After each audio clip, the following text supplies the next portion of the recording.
Welcome to the Mind of Business Success podcast. I'm your host, Alicia Cramer. Our guest today is Dot Rock, and we are going to talk about scaling your business. Welcome to the show, Dot. Hi, thanks for having me. Super excited to be here. Let's talk about what you do. A lot of people talk about scaling businesses. You have your own approach to scaling businesses. Let's start by talking about who you are and what you do. Yeah, absolutely. So I am a scaling consultant where I come into businesses and I help them strategically implement new systems and processes to get back in alignment. And so the word scaling has kind of become this trigger word for me, actually, even though that's what I do, because everybody's throwing it all around. Like, you can scale your business in 1 month, you can do this, you can do that. And for me, the word scaling means to take what you already have. Like, if you look at the scales of justice, they're balances, and you want to get those back in balance. They may be super off. And when we scale a business, we talk about growth. But growth and scaling don't go hand in hand always. You can change inputs and exponentially grow a business. And that's what we're talking about, scaling and taking what we already have, the 3 big things we already have in our business, which are people, time, and our operations, and scaling those to get back in alignment and to get back to your why. So that's what I talk about with scaling. I'm an HR professional and a CPA with a lot of experience with both people and the numbers of businesses. And so I build in that skill set of mine to help people get back in alignment with the reason they started their business. And that scales their business because it exponentially grows their revenue by just tweaking what they already have and getting back in alignment. And maybe that also means they need to hire or they need to fire. One of my things I'm like most passionate about, hiring and firing. That's how they can really, truly grow their business. Let's dig into this a little bit more. Let's talk about the foundation, because you've referenced this a couple of times. Mm-hmm. And it's so important that I want to make sure we really give it the attention it deserves. Mm-hmm. The why. Why did you start your business? Why do you do what you do? Is it something you are passionate about? Is it something that you just innately know you are damn good at? It's your gift and your contribution to the world. Let's start there and talk about that, because I know that that's something you really help your clients realign with. Yeah, absolutely. So why I do what I do is I started out my career as a CPA, a financial statement auditor with KPMG International, and I audited businesses and I was good at it. But I liked the people side of it. I liked walking over and talking to the CFO and the CEO about why they made these financial decisions the year prior and how that affected the business. And I liked that interaction and seeing how people think and essentially how they connect the dots. My name is Dot, right? So it turns out that's one of my skill sets, is truly connecting the dots for people. And so I did this spreadsheet land auditing and kept finding that I was driven to the people. And then I started taking over positions, finance director positions. I was CFO of a rocket engine test facility, really rocket science. And it ended up being about the people we hired and how we could move them around in these smaller businesses, businesses with 200 and less employees, and how we could really capitalize and increase profits with our people. That's people's biggest expense. 85% of small businesses 85% of the expenses are spent on people. And so I was passionate about that. And I kept working in these places where it was inefficient. And there were maybe government rules or regulations for why we couldn't make things more streamlined and use people in the best places. And so I started just seeing this pattern in my life that I could take my CPA skills and my HR skills of hiring and firing and help build businesses and help them be in alignment. And I myself had been a small business owner previously, and it failed. And that's because I was doing work that made me money, but that didn't light me up. And so I just connected all of that for myself and my clients and started this business. And my why was I wanted to pick up my kids from school. They were going into second grade, and I had never picked them up from school. I had an 8 to 5 grind, and I wanted to pick them up from school. So I wanted to have a very flexible schedule. So we're talking about a lot of different important pieces here. Mm-hmm. And anyone who is listening can start to connect their own dots. Mm-hmm. So why are you doing what you do? Why, I was on a call with a group of really powerful business women. And one of them sort of broke down a little bit. And she made a comment about remembering why she is even doing this. And the statement was really coming from a place of frustration and struggle. And business is not always easy, especially when you are in certain cycles, certain phases of business. The startup phase can be extremely challenging. Certain economic conditions can make business very challenging. Sometimes people's personal lives can make business very challenging. And if we don't have that clear why, if we're going through the motions just for the paycheck, it doesn't typically seem like it's worth the effort. It's worth overcoming the resistance. It's worth dealing with the obstacles and the challenges, and what could be perceived as an opportunity for growth can become the grind, really, a very, very tiring, emotionally exhausting process.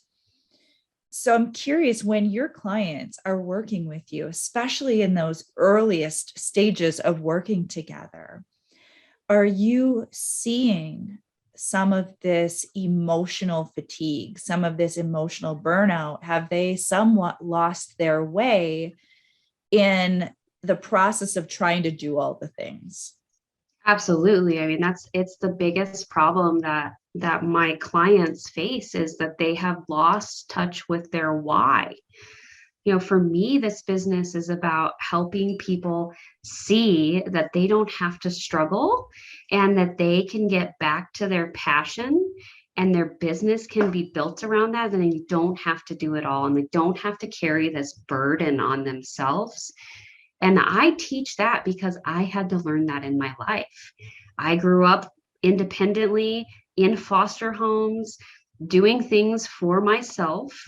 And I believed that I had to do that for the rest of my life. And I worked really hard, and I found a lot of success. And I also found burnout,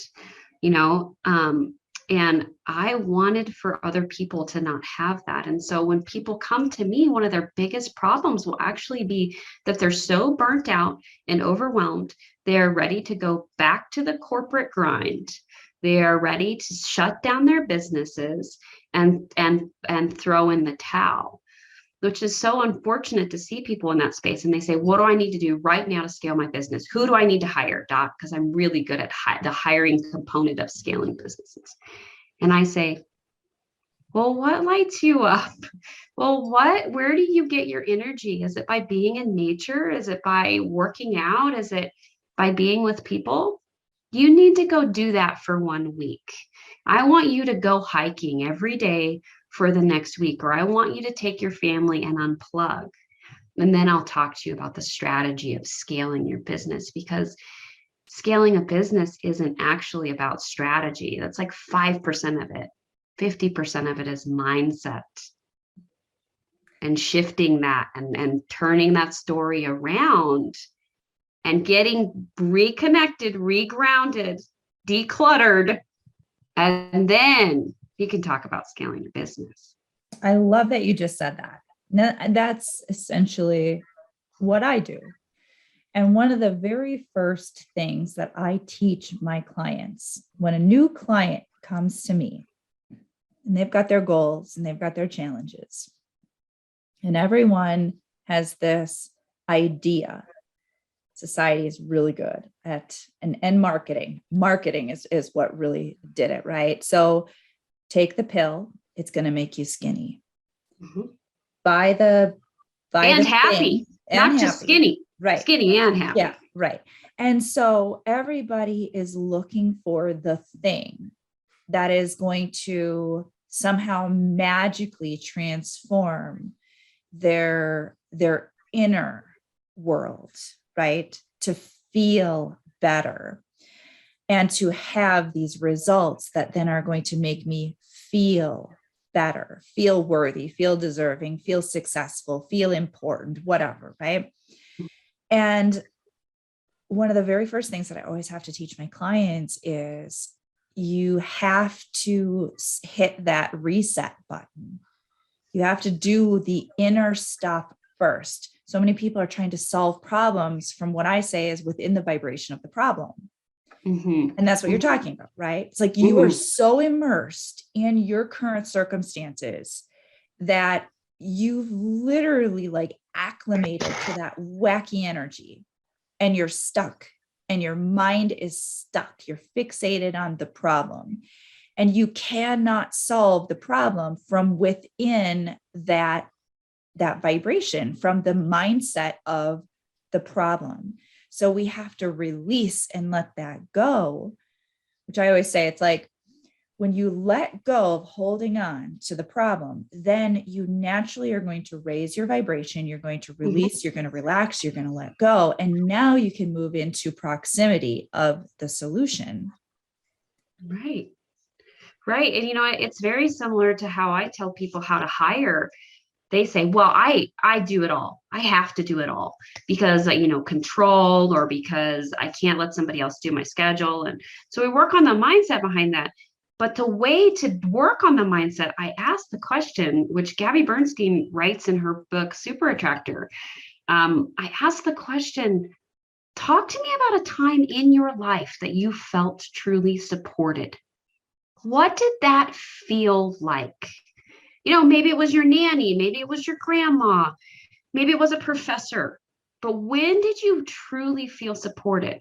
Let's talk about that feeling. And they start talking about that feeling, and that raises their vibration, right? And then I say, okay, well, that's what we want to do when we hire for you. We want that feeling to be in the person who's scheduling for your business or doing your bookkeeping, so that you feel that same way. And then they're at this higher vibration and they're able to realize that it doesn't feel good to do it all. So true. Not only does it not feel good, if it doesn't feel good, it's not productive, right? If you're, absolutely. And the word that you use, that word that I love so very much, that alignment. When we feel in alignment with something, it produces exponentially better results. Yes. And so many people are pushing through so much resistance. They're so out of alignment and they think, well, I just have to do more. I just have to work harder. I just have to push through.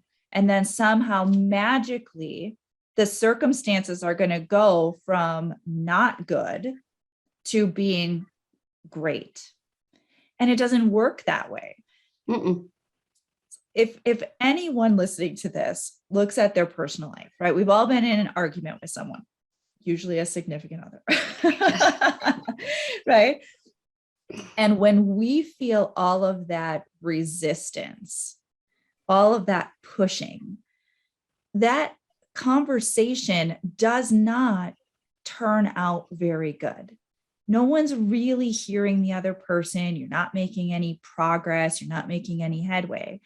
But when you get to that point of almost like surrendering, you release the ego, you let go of pushing, forcing, that's usually when someone will sort of, the energy softens, and then someone will say something and it'll actually start to become a more productive conversation. And that's when you have a more positive outcome.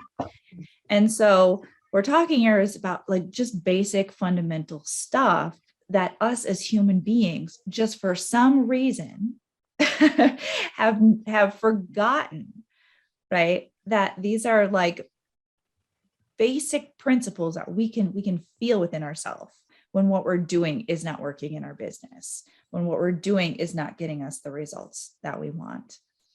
So now I'd love for you to take us a little bit deeper into the process. So now, when you help someone shift their mindset and get into that more aligned state, what is really possible for most of your clients? What are you seeing?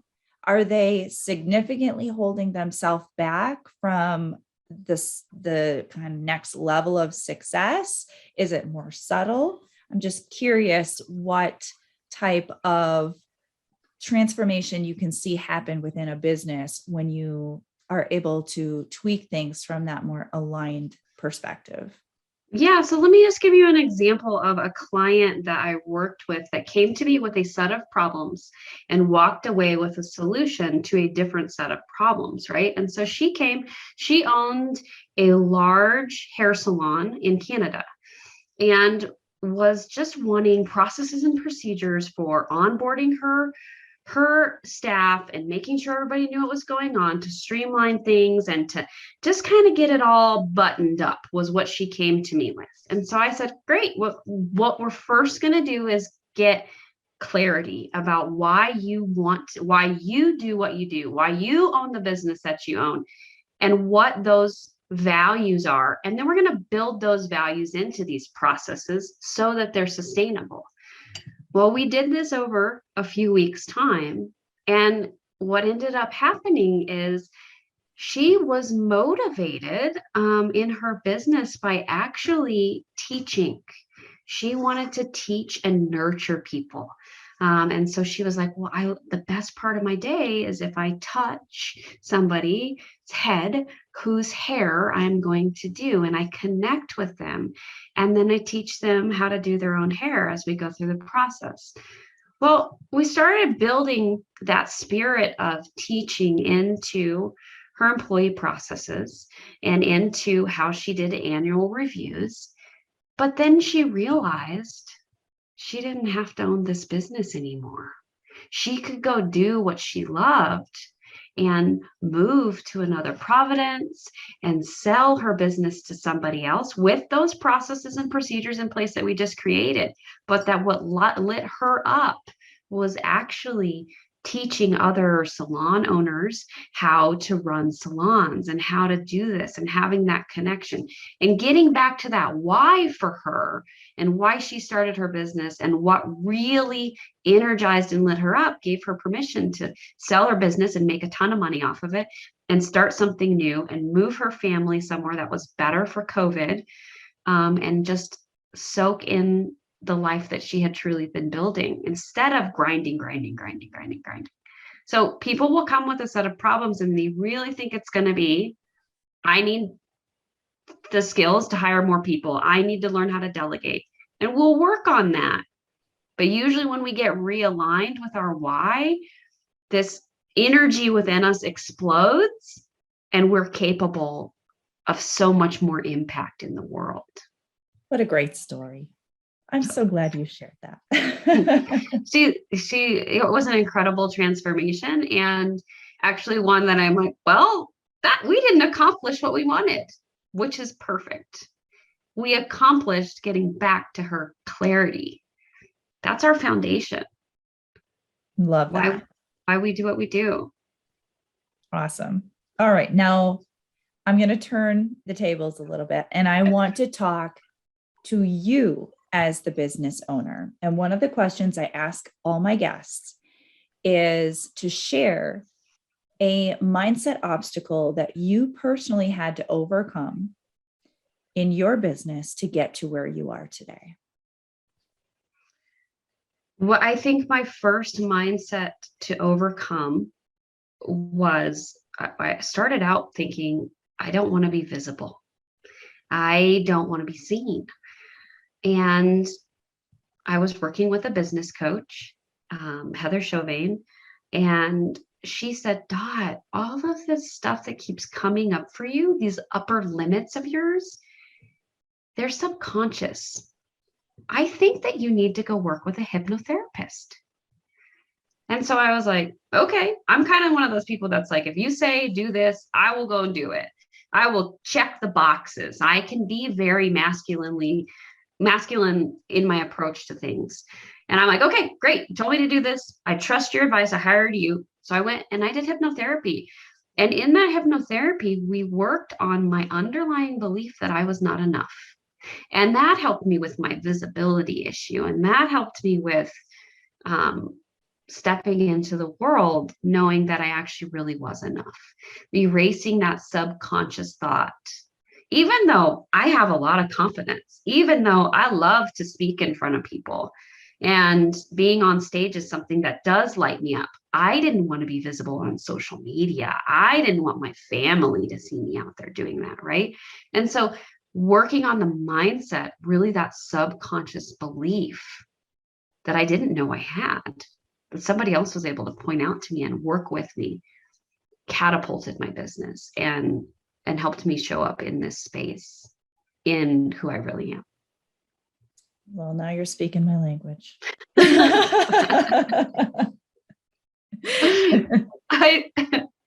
Well, and you know, a lot of people have so many misconceptions about hypnotherapy. And that's why I wrote my first book, because when I had my general hypnotherapy practice, I was getting the same questions, the same concerns over and over and over and over and over again. It's so unfortunate that something so transformational has become so taboo that most people are afraid of it, when it could be the very thing that helps them to break free from whatever limitations they continue to bump up against. So I love that you shared.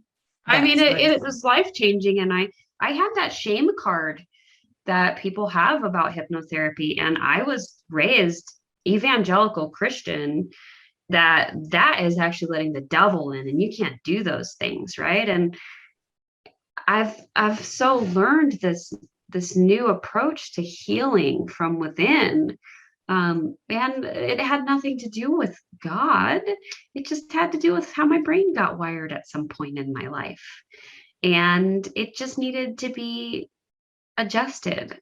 And I was present the entire time during hypnotherapy. And I felt the changes because I shifted my thought patterns. Yes, I can promise anyone listening who has not experienced hypnosis, there is no devil involvement. No, but that was like a cultural story I had been told. And I feel like we need to pause as women, as business owners, and ask ourselves, is that really true? Is that thought I just had, is that belief I just had, is it really true? Is it really true that I have to do it all? Does that serve me? Does that feel good? Is it really true that I can't lean on support? Is it really, where did that come from?